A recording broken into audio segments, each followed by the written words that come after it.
સુરત શહેર પોલીસના cyber crime સેલે મોટી સફળતા મેળવી છે। ₹212 કરોડ 87 લાખથી વધુની શંકાસ્પદ લેવડ દેવડ ધરાવતા વિશાળ સાયબર ક્રાઇમ ફ્રોડ રેકેટમાં સંડોવાયેલા નાસ્તા ફરતા 4 આરોપીઓને ઝડપી પાડી કાયદેસરની કાર્યવાહી હાથ ધરી છે। આ રેકેટ દેશના અનેક રાજ્યોમાં ફેલાયેલું છે। ક્રાઇમ સેલને મળેલી ચોક્કસ બાતમીના આધારે સુરતના અમરોલી વિસ્તારમાં રેડ કરવામાં આવી હતી, જ્યાંથી એક શખ્સ ઝડપાયો હતો। ઉચ્ચ અધિકારીઓના માર્ગદર્શન હેઠળ અલગ અલગ ટીમો બનાવવામાં આવી હતી। ટેકનિકલ વિશ્લેષણ બાદ નાસ્તા ફરતા અન્ય આરોપીઓને ઝડપી પાડવામાં આવ્યા છે। National cyber crime reporting portal મુજબ દેશના 27 રાજ્યો કેન્દ્રશાસિત પ્રદેશોમાં કુલ 410 જેટલી ફરિયાદો નોંધાઈ ચૂકી છે, જેમાં ₹40.54 કરોડથી વધુનું સીધું સાયબર ફ્રોડ થયું હોવાનું બહાર આવ્યું છે। તો સુરત શહેર પોલીસે નાગરિકોને કડક અપીલ કરી છે કે કમિશન, લોભ કે લાલચમાં આવી કોઈને બેંક એકાઉન્ટ આપશો નહીં। એક ઓપરેશન કરવામાં આવ્યું જેમાં ચારો આરોપીઓને સતત મતલબ 25 માણસો આપણી 25 પોલીસની ટીમ બનાવીને ચારો નાસ્તા ફરતા આરોપીઓને એક સાથે અરેસ્ટ કરવામાં આવ્યું છે।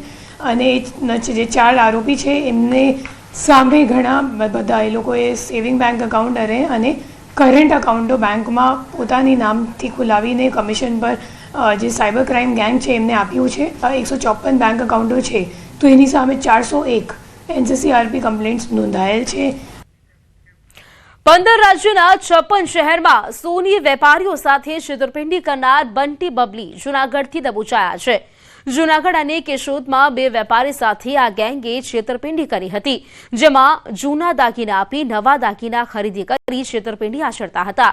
જૂના દાગીના વેપારીઓ ઓગાળતા તો 23% જ સોનું નીકળતું હતું।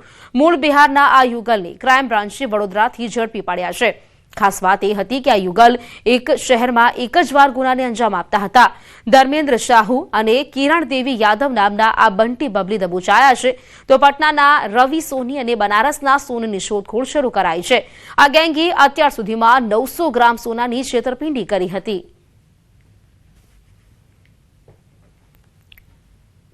એટલે મેં ચેન બતાવ્યા અને 2 ચેન પાસ કર્યા। 2 ચેન પાસ કરીને કે અમે બિલ બનાવી દો, એટલે મેં બિલ બનાવ્યું અને પછી એને મને હાર આપ્યો કે હાર છે એ અમે તમને આપી જાય, તમે ભાંગતા નહીં પણ વધઘટના પૈસામાં આપી તમારા ખાતામાં ટ્રાન્સફર કરી અને અમારો હાર લઈ જશું। અમને ત્યાં દાગીના અને ઉપર અમારે 22,000 રૂપિયાની જરૂર છે, તો 22,000 રૂપિયા રોકડા લઈ ગયા અને 2 ચેન લઈ ગયા અને હાર આપી ગયા કે હાર ભાંગતા નહીં તમે। એ લોકો ગયા પછી 10-15 મિનિટ મને મીડિયા ખબર મળ્યા કે ભાઈ આ લોકો ચીટર લોકો છે અને ધ્યાન રાખવાનું। આ બંને આવેલા હતા અને એની પાસે જે દાગીનો હતો એ દાગીનો થોડોક ડાઉટફુલ હતો, જે ન સમજાય એવો હતો અને એ અમારા વેપારીએ તપાસ કરી, એમાં એના લેબોરેટરી રિપોર્ટ કર્યા, પણ દાગીનામાં કારીગરી જ એવી રીતે કરેલી હતી કે એમાં સમજવું બહુ એના માટે આકરું હતું। જે દાગીના વેચવા માટે આવે છે અમુક જગ્યાએ અને એ દાગીનાને પ્રથમ દ્રષ્ટિએ જોઈએ તો એ દાગીના સોનાના હોય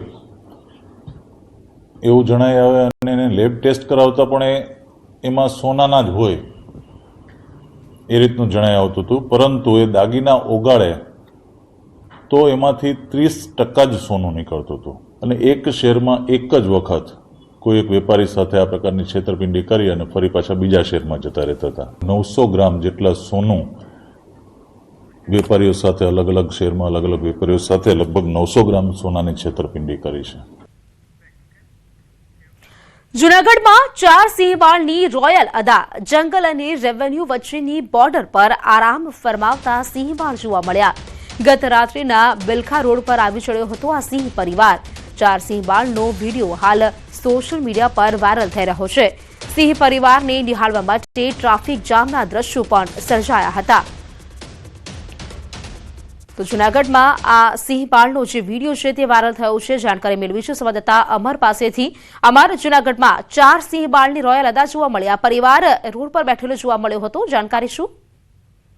રીતે ચોક્કસ કે જૂનાગઢ શહેર એટલે હવે સિંહોનું શહેર જ ગણાય છે, કારણ કે જ્યાં જુઓ રાત્રિના તમે ગમે તે માર્ગ પરથી નીકળો, શહેરની બોર્ડર જે જંગલની બોર્ડર આવતી હોય ત્યાં તમને સિંહના દર્શન અચૂક થઈ જતા હોય છે। ગઈકાલની રાતની પણ ઘટના આવી જ છે। જે બિલખા રોડ છે ત્યાં 4 જેટલા સિંહબાળ દિવાલ ઉપર બેઠા હતા। પહેલા એ વાત કરતો કે આખું સિંહનું ગ્રુપ છે, સિટી ગ્રુપ તરીકે ઓળખાય છે અને તેમાં 8 થી 9 જેટલા સિંહો છે, જેમાં 4 બચ્ચા, 3 સિંહણ અને તે રીતનો સમાવેશ છે. ત્યારે આ 4 સિંહ બાળની રોયલ અદા સામે આવી છે. લોકોનો એટલો ઘોંઘાટ છતાં પણ સિંહો પોતાની જે આરામની મિજબાની માણી રહ્યા હતા. હાલ આ વિડીયો સોશિયલ મીડિયામાં ખૂબ જ વાયરલ થઈ રહ્યો છે. બીજી તરફ વન વિભાગ પણ સાવચેતી લેતું હોય છે. વન વિભાગના સ્ટાફને જાણ થતા તુરંત જ આ સિંહોને જંગલમાં ખસેડ્યા હતા. જી બિલકુલ, અમારા આભાર આપનું જાણકારી માટે.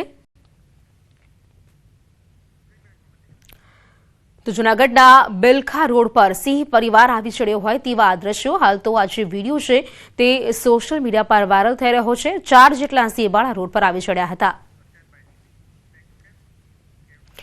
દમણની નાઇટ માર્કેટમાં એક મીઠાઈની દુકાનમાં ઘૂસેલો દીપડો આખરે 15 કલાક બાદ ઝડપાયો છે. કલાકો સુધી વન વિભાગ, પોલીસ, ફાયર બ્રિગેડની ટીમોએ દીપડાને પકડવા માટે દોડધામ કરી હતી. રાજ્યના પાડોશમાં આવેલા સંઘ પ્રદેશ દમણના જુદા જુદા વિસ્તારોમાં એક દીપડો દેખા દેતો હતો. એક જ રાતમાં 3 અલગ વિસ્તારોમાં દીપડો દેખાવાની ઘટનાના કારણે પ્રશાસન, વન વિભાગ અને તંત્ર દોડતું થયું હતું. આ દરમિયાન નાની દમણની જાણીતી નાઇટ માર્કેટમાં આવેલી સ્વીટ એન્ડ ફરસાણ નામની એક દુકાનમાં દીપડો દેખાયો હતો. દુકાનના બીજા માળે દીપડો બેઠો હોવાનો વિડીયો પણ વાયરલ થયો હતો. જાણ થતાં જ દમણ પ્રશાસનના ઉચ્ચ અધિકારીઓ, વન વિભાગ, પોલીસ અને ફાયર બ્રિગેડની ટીમો પણ દોડતી થઈ અને નાઇટ માર્કેટ, આ દુકાન અને આસપાસના વિસ્તારને કોર્ડન કર્યું હતું. કલાકો બાદ દીપડાને દુકાનમાં લોકેટ કરી ત્રીજા માળે છુપાયો હોવાનું જાણ થતાં જ વન વિભાગની ટીમોએ બેહોશીના ઇન્જેક્શન દ્વારા તેને બેહોશ કર્યો હતો અને પાંજરે પૂર્યો હતો. लेपर्ड जो है वो 3rd फ्लोर के स्टेयर केसेस में बैठा हुआ था. तो इमीडिएटली हम लोगों ने हमारी तरफ से जो रेस्क्यू के लिए हमारे वेटरनरी डॉक्टर्स हैं, ट्रैंक्विलाइजिंग गन है हमारी, केज है, नेट्स है, ये सब इक्विपमेंट्स हम लोगों ने गैदर करके उसको रेस्क्यू करना शुरू किया. सुबह 11:30 बजे जब हमको इन्फॉर्मेशन मिला, उसके बाद से हम लोगों ने इमीडिएटली उसको रेस्क्यू करने का ट्राई किया. सो दिन भर हम लोग उसको ट्राई करते रहे रेस्क्यू करने के लिए, बट वो काफ़ी अजाइल था, काफ़ी फास्ट मूविंग था और अलग अलग टाइप पे जब हम लोगों ने एंटर करने की कोशिश की तो हम लोगों के ऊपर भी उसका फॉरेस्ट स्टाफ और डिपार्टमेंट के स्टाफ के ऊपर भी अटैक करने की कोशिश किया. બિટકોઇન હેરાફેરી કેસમાં ઈડીની મોટી કાર્યવાહી. બિટકોઇન ક્રિપ્ટોકરન્સીની હેરફેર મામલે ધરપકડ કરવામાં આવી છે. નલિન કોટડિયાના પરિજનોની ઈડીએ ધરપકડ કરી છે. શૈલેષ ભટ્ટના ભત્રીજો નિકુંજ ભટ્ટ અને નલિન કોટડિયાના સંબંધી સંજય કોટડિયાની ઈડીએ ધરપકડ કરી છે. 240 કરોડથી વધુના બિટકોઇન અને ક્રિપ્ટોકરન્સીની હેરફેર મામલે ધરપકડ કરવામાં આવી છે. બિટકોઇન અને ક્રિપ્ટોકરન્સી મામલે ગેરકાયદે હેરફેરની તપાસ કરવા 10 દિવસના રિમાન્ડની માંગ કરી છે.